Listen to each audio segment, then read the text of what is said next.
एक सज्जन यूएस से आए थे, उन्होंने कहा कि मैंने बहुत पढ़ाई करी है और आज तक मुझे कोई एक बात का आंसर नहीं देता। कहता जी ये उत्तर दिशा उत्तर क्यों है, पूर्व दिशा पूर्व क्यों है, पश्चिम दिशा पश्चिम क्यों है, दक्षिण दिशा दक्षिण क्यों है? अगर हम ग्लोब में देखें तो यही पूर्व हो जाती है, वो सभी की पूर्व हो जाती है, उधर पूर्व ही रहती है, तो इसकी पश्चिम हो जाती है। वो खुद ही कंफ्यूज से थे। मैंने उनको बताया कि जो दिशाओं की परिकल्पना है वो ग्लोब से नहीं है, वो एक प्लॉट के सेंटर से है। और वो प्लॉट के सेंटर से क्यों है? अब हम कैसे कहें कि एक ये नीले रंग का फील्ड इस तरफ पैदा होता है, लाल रंग का इस तरफ, सफेद रंग का इस तरफ, पीले रंग का इस तरफ।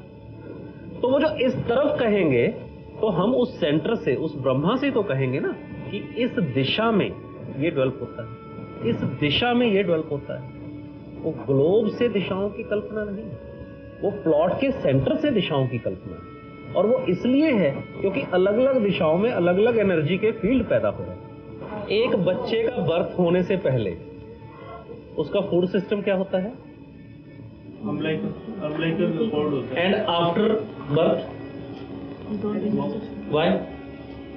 वहां से नरिशमेंट लेना बंद हो जाता है, तो उसका क्यों? नेचर ने वही क्यों नहीं रखा हमको? चेंज हो गया इसकी फील्ड ना। उस टाइम उसका टोटल ग्लोब जो सोर्सेज थे वो मदर की, और बाजू से तो बाद में भी मदर हो सकती है। पर्पस तो ये है कि फीडिंग पॉइंट वही क्यों नहीं है? जैसे ही उसकी यूटिलिटी बनती है तो कुछ चेंजेस आते हैं। मैं सिर्फ ये कहना चाहता हूं, तो वास्तु में भी जब बिल्डिंग बन रही होती है और जब वो यूज होनी शुरू होती है तो उसमें एनर्जी फील्ड चेंज हो जाते हैं। हमने कहा पूजन के बाद चेंज होते हैं, पर एक्चुअली वो यूटिलिटी के बाद चेंज होते हैं। चेंज तो सभी जगह होते हैं, ऐसा थोड़ा ना कि भारत में तो हो जाते हैं, दो ही बड़े बेचारे ऐसे बैठे रहते हैं कि भारत में जो बच्चे पैदा होते हैं वो तो मुंह से खाना शुरू कर देते हैं, जो उनके होते हैं वो पेट से ही खाते रहते हैं। ऐसा तो नहीं, वो होता तो सभी जगह है, वही चीज होती है, परंतु हमने उसको एक रिचुअल के रूप में कर दिया। चाइनीज भी उसको हाउस वार्मिंग करते हैं, शायद गोरे भी करते हैं हाउस वार्मिंग। अलग अलग कल्चर में उस ट्रांजिशन को मतलब रिचुअल के साथ जोड़ा गया है, पर ये चेंज जरूर होता है। ये चेंज होके हमें जो राइट साइड में फील्ड्स हैं ये अवेलेबल फील्ड्स होते हैं फॉर वर्किंग। ये तो हमने उससे पहले की चर्चा करी। 4 हिस्से करके वो बिल्कुल स्पेसिफिकली दिखाई देते हैं कि उत्तर दिशा में blue is more dominating, that's why जल वास्तु में कहा गया है कि उत्तर दिशा। दक्षिण में रेड है, पश्चिम में भी रेड है और पूरब में ग्रीन है। इनके आधार पे ये डिफाइन किया गया है कौन सी दिशा में कौन से तत्व डोमिनेट करेंगे। अब अगर हमें उस दिशा में बैलेंस बना के रखना, जो आउटर मोस्ट लेयर हैं उसमें हमने ये देख रहे हैं N1 N2, ये अलग अलग डिवीजन करी हमने। 4 डिवीजन करी, 16 डिवीजन करी, वो पिज्जा केक टाइप जो हैं, पिज्जा पीसेस टाइप हैं।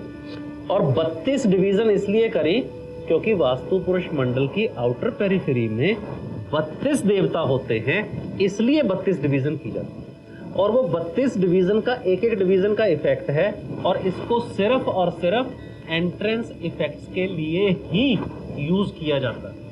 इसके अलावा इसका कोई और यूजेस नहीं।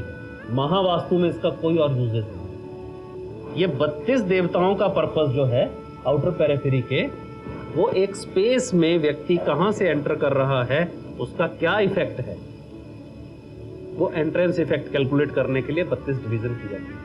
16 डिवीजन इसलिए की जाती हैं क्योंकि विश्वकर्मा प्रकाश में मेंशन किया गया है किस दिशा में कौन सा सामान रखना चाहिए, और वो 16 दिशाएं। और 4 दिशाएं इसलिए हैं क्यों एलिमेंट का डिवीजन करने के लिए कि किस दिशा में कौन सा तत्व ज्यादा डोमिनेट है। ये 32 एंट्रेंसेस के प्रभाव क्यों हैं?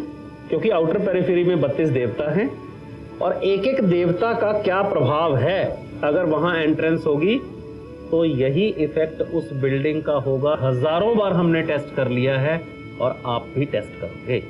E1, E2, E3, N1, N2, N3 ये हम एंट्रेंसेस लेंगे। लॉजिक पकड़ में आना शुरू हुआ। सबसे पहला सिम्टम क्या मैच करना है? एंट्रेंस तो नहीं बोल रही इसकी,